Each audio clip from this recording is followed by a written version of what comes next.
What's up, party people? Today I have for you yet another build that is not only extremely strong, but also extremely easy to use. In fact, it is literally as easy as pressing 2 buttons to get 3 different turrets that with the recent patch all do 65% increased damage, assuming you build correctly, can jolt every single enemy that they hit on every single shot, can scorch every single enemy that they hit on every single shot, and slow every single enemy that they hit on every single shot. And what's more is that to do all that, you don't even have to shoot your gun, you don't have to use any other abilities, you don't have to fire weapons. It's literally that simple. So what is this build? It is a upgraded version of a previous fan favorite build back in the final shape days when Prismatic first released, where many people were running Getaway Artists along with Bleak Watcher. So if you use the Getaway Artist exotic gloves, you can hold your grenade button to activate Dynamic Duo to convert your arc grenade into an arc soul and become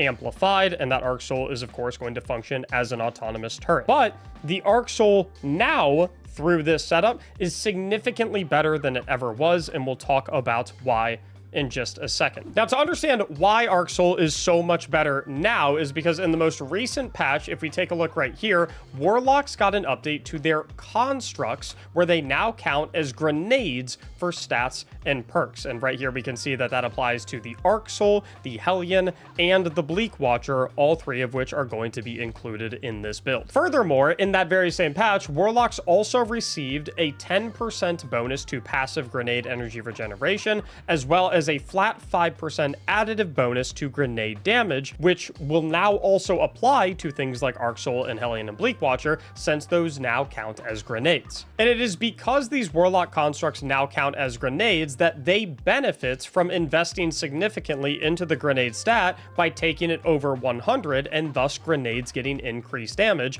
That increased grenade damage, at the current moment I'm at 199 stat, which is going to give almost a 65% DPS increase in PvE. That 65% DPS increase to grenades is also going to apply to Hellion, Bleak Watcher, and Arc Soul. And if we come into the subclass, it doesn't just end there, because if we look at one of our fragment options right here, the Facet of Dominance, we see that it is going to make our arc grenades jolt targets, which because Arc Soul now counts as a grenade, every single bullet that is fired from the Arc Soul is going to jolt anything that it hits. So you effectively get to jolt every single thing on the battlefield at all times, assuming you have your Arc Soul up, which with this build you absolutely will. Now for the rest of the build, for our grenade, obviously have to go Storm Grenade, because the only way that you are allowed to summon an Arc Soul with Getaway Artist is by converting an Arc Grenade into an Arc Soul. So we don't have any other options when it comes to grenade selection here. We do have to go with Storm. For our melee, it's not that important to this build. I'm simply going with Arcane Needle because it is the best Prismatic Warlock melee option if you're not building specifically into any melee option. Comes with 3 charges, unravels targets, nice way to get strand damage involved into the build if we want to take advantage of things like elemental honing or other debuff based perks, and just feels generally pretty good. For our class ability, we're going with Phoenix Dive, the lowest cooldown class ability and the best class ability to synergize with our first aspect that is going to give us our second buddy slash construct that will also get benefited by that 65% grenade damage bonus, Hellion, where anytime that you activate your class ability, we'll go ahead and dive on the ground. We'll get a little cure for ourselves and our nearby allies, so we get a little bit of healing, and it will of course summon a solar mortar for 20 seconds that will also scorch anything that it hits. It's also worth noting, now that we're talking about aspects, our second aspect, Bleak Watcher, anyone who played around with this build back in the final shape before all of the buffs that it just received recently knows that if you are using Getaway Artist and Bleak Watcher in the same build and you hold your grenade button to eat your Storm Grenade to convert it into an Arc Soul, it will also activate Bleak Watcher, and so with 1 grenade charge you can hold it and get an Arc Soul and a Bleak Watcher at the exact same time with a singular charge. So you basically get 2 for 1 special like you're at Walmart. As far as super goes, you can go with literally whatever you want. I'm simply going with Song of Flame because it's extremely powerful as like a panic pop if you get low or anything like that, or you're in a sticky situation. You're borderline unkillable within the super, but if you would like to experiment with other supers, you are more than welcome to. As far as our other fragments go, we do want a little bit of healing and survivability with this build, since we don't have access to Devour, since we're occupying both of our aspect slots with buddy aspects and not able to take advantage of Feed the Void. So that's where the Facet of Mending comes in, where Grenade Final Blows are going to cure us, and that is going to apply to Arc Soul Final Blows and Hellion Final Blows, and technically Bleak Watcher Final Blows as well, although that's more of a CC turret rather than a damaging turret. But this Fragment basically makes up for the fact that you don't have Devour, because all the final blows that you get from both of your buddies, they're going to cure you every single time. We're also going to be going with the Facet of Hope, so that whenever you have an elemental buff, your class ability is going to regenerate more quickly, which leads to more Phoenix dives, which is going to lead to higher uptime on our Hellion. And it's going to be very easy to have an elemental buff, because every single time we eat our grenade for the Arc Soul and the Bleak Watcher, we become amplified, so we'll get the proc out of the Facet of Hope just based on that. Our final Fragment, which is one I really love here, is the Facet of Courage, where our Arc, Solar, and Void abilities are going to deal increased damage to targets afflicted with darkness debuffs. The primary one that we're looking for here is going to be the slow debuff that is going to be coming from our Bleak Watcher turret, which will in turn buff all of the damage of our Arc, Solar, and Void abilities, which includes the damage from our Arc Soul turret and the damage from our Hellion turret. Bleak Watcher is going to slow everything down, freeze everything, crowd control everything, and increase the damage of our damaging souls, which whenever they get kills are going to heal us, and the Arc Soul is of course going to jolt everything as well. As far as stats go, we already talked about wanting to get as much grenade energy as possible. You don't necessarily need to get all the way to 199 or 200. If you can only get somewhere in the 160 to 180 range, that'll still be perfectly fine. You'll just do a little bit less damage with your Arc Soul and your Hellion than you otherwise would if you have the amount of stats that I have. But you also want to get a decent amount of super stats, so you can have good amount of uptime on your Song of Flame or whatever other super you decide to go to. And you definitely want a little bit of class stats somewhere in the 70 to 80 range. Reason being is that ideally your Hellion lasts for 20 seconds, so you want to have access to your Phoenix dive every 20 seconds, so that by the time your Hellion runs out, your Phoenix dive is back up, partially due to the assistance from Facet of Hope. And the second your Hellion runs out, you can go ahead and cast Phoenix dive again immediately, so you have 100% uptime on your Hellion turret. Now, as far as weapons go, you can truly run whatever you want. However, I would urge you towards one of two things to make this build a little bit better. Option one is going with something that has Demolitionist, because it ensures maximum uptime on your grenade and therefore 100% uptime on your Arc Soul and your Bleak Watcher turret, so you always have that damage source and jolting from the Arc Soul and the slowing to CC enemies and proc Facet of Courage through the Bleak Watcher turret. However, if you've been playing a decent amount in Ash and Iron and you've been unlocking either the new Mida Mini tool or the new Drang, these two weapons can roll with a brand new perk called Aggregate Charge, where this weapon deals more damage for each elemental debuff applied to the target. Specifically, at 3 debuffs applied to a target, this weapon does 33% bonus damage to whatever you're shooting at, which typically might sound difficult, but with a build like this is extremely easy, because you've got the jolting from your Arc Soul as one of the debuffs, the scorching from your Hellion as the second debuff, and then the slowing from your Bleak Watcher turret as the third debuff. So pretty much everything that you're shooting at is always going to have 3 elemental debuffs on it, which means your Mida Mini tool will uncircumstantially do 33% extra damage against whatever you're shooting at. Finally, for mods up on the helmet, we're going to go Ashes to Assets, so bonus super energy on grenade kills. Again, that counts for your Arc Soul and Hellion kills now as well. A Harmonic Siphon, so we get Orbs of Power on rapid solar weapon final blows, my Mida Mini tool, which it's solar now because we have a solar super on, so every 2 kills we'll get an orb with the Mida Mini tool. And then special or heavy ammo finder, whatever you prefer. Down on the Getaway Artist, I had to experiment with this a little bit, and I think you can tweak this around. Specifically, if you are unable to get up to 200 grenade stat, if you want to sub some of these mods out for potentially a grenade font mod instead, so you get 20 bonus grenade stat for each copy of the mod that you have whenever you're stacked with armor charge, so you can get closer to the 200 grenade stat for 65% bonus damage, you totally can. What my setup is at the current moment that I've been enjoying running with is a Firepower mod, so that my grenade final blows create Orbs of Power, and then a Momentum Transfer mod and a Bolstering Detonation mod, so that anytime I deal damage with a grenade, or my buddies, I get to refund a little chunk of class ability energy and melee energy. Down on the chest piece, business as usual, Concussive Dampener, along with resistances depending on whatever we're fighting. Down on the boots, I'm actually going double solar weapon surge, so that anytime I'm armor charged, 17% weapon damage bonus on my Mida Mini tool, and then I'm stapling that together with an Invigoration mod, reduces melee cooldown each time you pick up an Orb of Power. Reason I'm going with this is because I have plenty of ability regeneration with the rest of my mods and my fragments and things of that nature for my grenade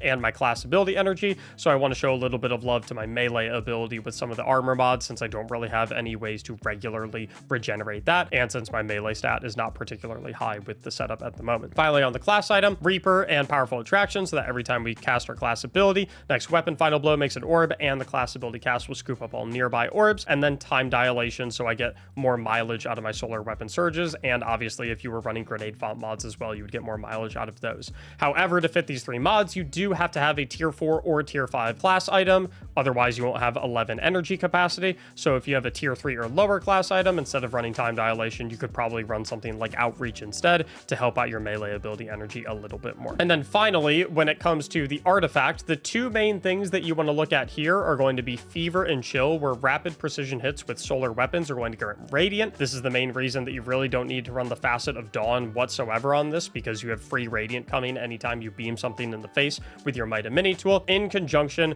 with Shield Crush, where the second paragraph there is the most important one. While you are amplified, your grenade recharges faster and deals increased damage, which of course, since your Arc Soul now counts as grenades and your Hellion now counts as a grenade anytime you're amplified, which happens anytime you eat the grenade for the Arc Soul, both of those buddies are going to do bonus damage because of Shield Crush. Let's boot up ultimate difficulty, 25 power levels down, and make sure that this build can hang. And while we're flying in, I do want to mention the browser that I was showing you the patch notes on for all of the things that happened that made this build as strong as it is today.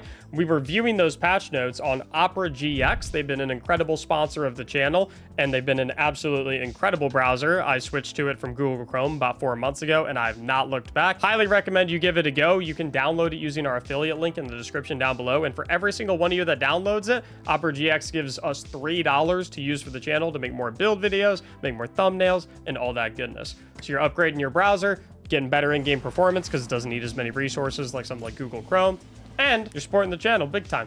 So I'd appreciate it very much. And again, simple as eat grenade, use our class ability, and now we have triple turret going on, and then we'll just pull out our Mida, which is going to do 33% bonus damage to everything because everything's jolted and scorched and slowed. And again, this build from a survivability perspective feels pretty decent even without Devour, just because of the sheer fact that you have the Facet of Medding and you get cured on every single grenade final blow. We get a kill right there. Let's go ahead and pop this so we get our Hellion back.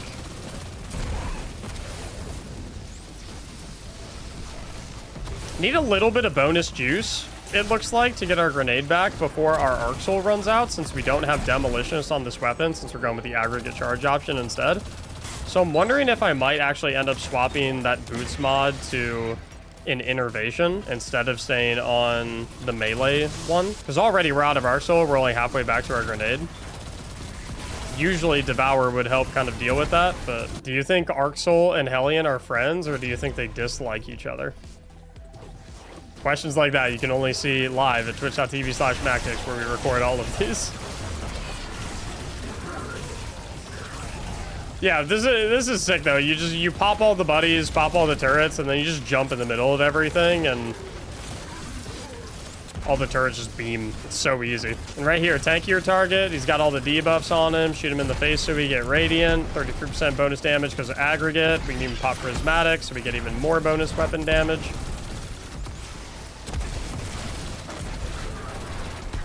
Is he stun locked? He's like perma stun locked. Bro can't move. And then we'll pop our dive again, so we refresh our Hellion. And that guy's toast. Take out the Threshers. Our souls do target the Thresher, kind of funny. This is Ad Clear City. They don't call me Ad Clear Andy on this build for nothing. Look at it go! And then check this out. When we run out of juice on our stuff, just go ahead and rip Song of Flame. Bop, bop, hit a dive so we get our Hellion back. Weave in a couple shots of our mint. And then when our Song of Flame ends, we can go ahead and just pop Prismatic. Or actually, we'll do our grenade again, and then our Hellion again, and then we'll dump all 3 melee charges, and then we'll pop Prismatic, because it'll refund everything. Yeah, it's a little strong. And we'll pop in our turret. That'll make us amplified, so that'll proc Facet of Hope, so that we'll get our class ability back a little bit faster, and then we can use it and get a heal and get our Hellion back. Ta-da. Alright, I'm gonna let the boys do the mechanics to make the boss not immune. I'm gonna go kill some ads. Don't call me Ad Clear Andy for nothing. All right, we're gonna hit the turret into Elian, into Bop, into Song.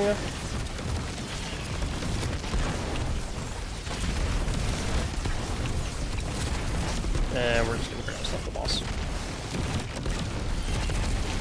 Weave in the mint shots. And you did. Bye-bye. Yeah, that was ridiculously easy. Next time we should probably do it at like minus 35. That was a joke. Let me see this. Oh! Oh, dang! I mean, hey, I guess that's what happens when you have aim-botting turrets. Dude, look at that, dude. 39 orbs created. That's probably mostly just from the firepower, since those final blows from the buddies count as grenade final blows and they proc firepower. Oh, dude. That's ridiculous. Go ahead and try it. Go ahead and give it a go. Let me know what you think. And be sure to like the video if you enjoyed. Subscribe to the channel if you want to see future builds. Thank you so much for watching. And as always, have a great day.